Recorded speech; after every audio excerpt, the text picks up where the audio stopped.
What's up, guys? Welcome back to the video. Last video is all about aerobic endurance and how to run slow to run fast. This week is all about hills, why you should stop avoiding them, why you need to include them in your training. And when we think of that, we want to think of 4 major points. So the first point is that uphills improve strength. They improve run-specific strength. Now, if we think about that example of our aerobic endurance being like our engine, the thing that provides the energy for our muscles, then we want to think of our muscles as a whole as kind of like the pistons that propel our movement forward, and specifically our glutes. Now, if we're going to run up a hill, if you press your foot down into the ground, the thing that provides hip extension to propel you forward is the activation of your glutes. Activating your glutes is something that runners are notoriously bad at, which is something I'm going to address heavily in the upcoming Forging Iron Yoga membership. But more on that later. When we think of run-specific strength, we want to think about glute strength, and especially because you're going over a hill, there's the extra resistance of gravity. You have to really power your glutes, really fire your glutes in order to press yourself up, propel yourself up and over the hill. So that addresses point number 1, and it kind of addresses a little bit of point number 2, because glute activation is absolutely critical when it comes to running form. However, when we think about running form, we're going to think about a couple other things as well. We're going to start from the bottom up. So uphills improve running form is point number 2, and they do this through a couple different facets. So we're going to start with our foot. One of the most common issues that I see when I do gait analysis with people is overstriding, landing with your foot out in front of your center of gravity. Now, when you do that, if you were going to stand up right now and put your one foot out in front of you, center of gravity, whether you're landing on your heel or not, doesn't really matter. If you were going to try to pick up then your back foot, your momentum is taking you back. And you can see right now that I am leaned back. My left foot is forward, my right foot is still underneath me. I am leaning backwards. This is going to be exaggerated on a hill.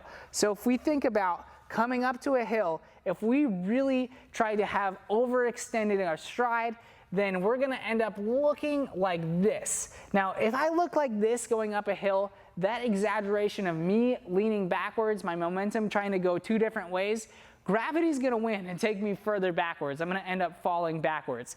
The good thing is that when we come up to a hill, it takes care of some of this for us. Before we can overextend, the ground is going to meet us halfway, and we almost have to place our foot directly underneath us. We're going to look a lot more like this. We might even feel like we're leaning forward because in relation to the ground, we actually are.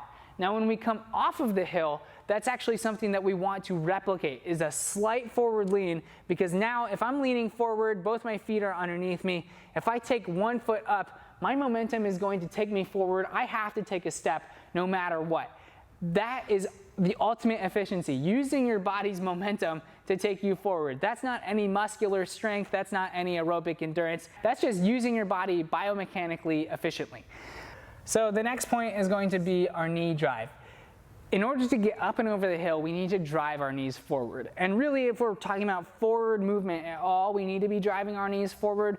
But again, the hill is going to exaggerate this because it's providing that extra layer of resistance in the form of gravity. So in order to get up over the hill, you need to drive your knee up and forward. We don't need to drive it all the way up to our nose, but it needs to be going one way.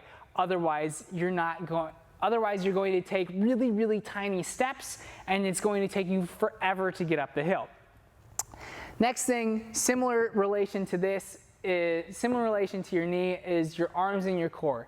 If you have a really lackadaisical arm and core activity going on, it's going to take you forever to get up the hill. It's still going to be a lot of effort, but it's just going to take you a lot longer. Because if you're going up the hill and you're doing this, your body's going snaking all the way up and down, and basically you're creating more of a hill for yourself than you need to. If you keep your arms, your core engaged, and your arm drive, which also drives your knees, your arm drive going efficiently back and forth, that's going to propel you up and over the hill. So all of these things are going to translate from uphill running to regular running because you're being more intentional going up and over the hill.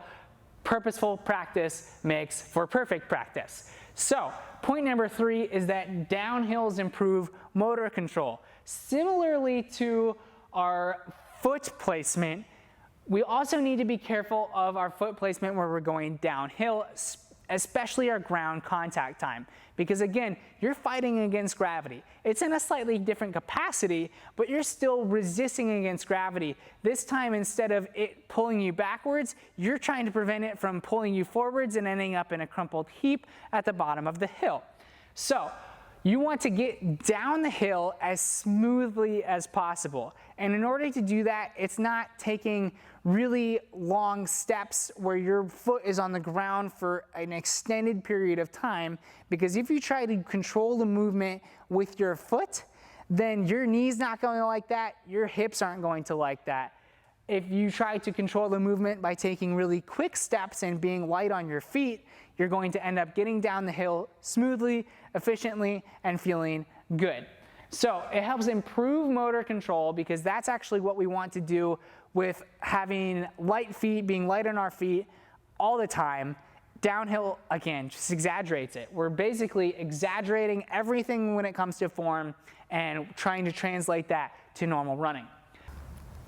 All right, point number 4 is that running over hills, up hills and down hills, helps us manage our effort. I know I said that point number 1 is probably the biggest takeaway from this, but when it comes to race day, this is equally as important, because races are all about managing our effort.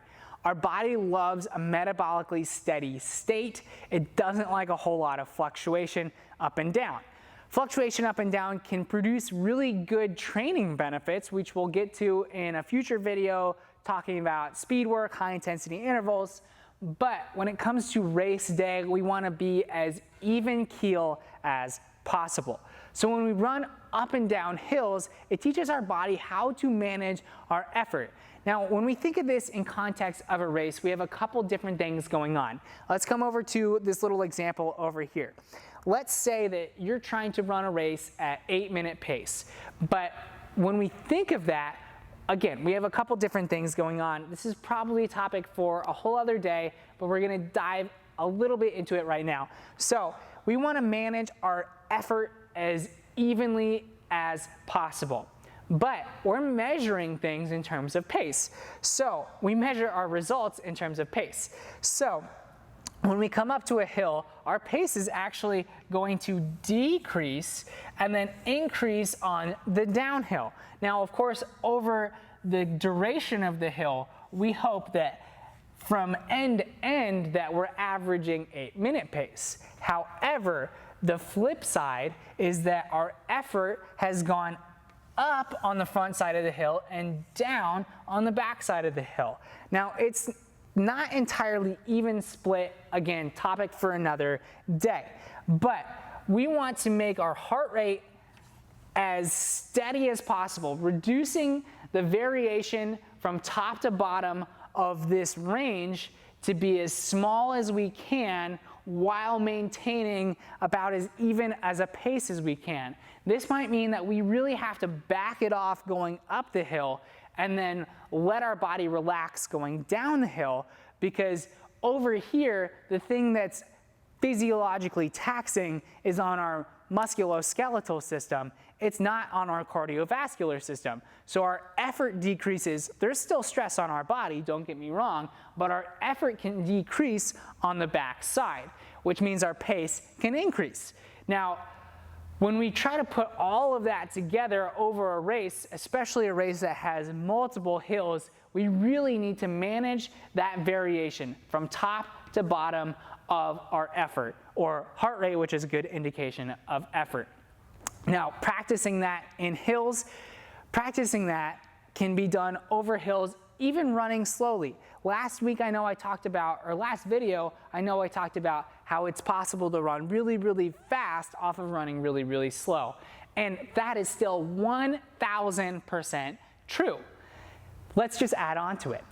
It's possible to run really, really fast off of running really, really slow, especially when you run really, really slow over hills.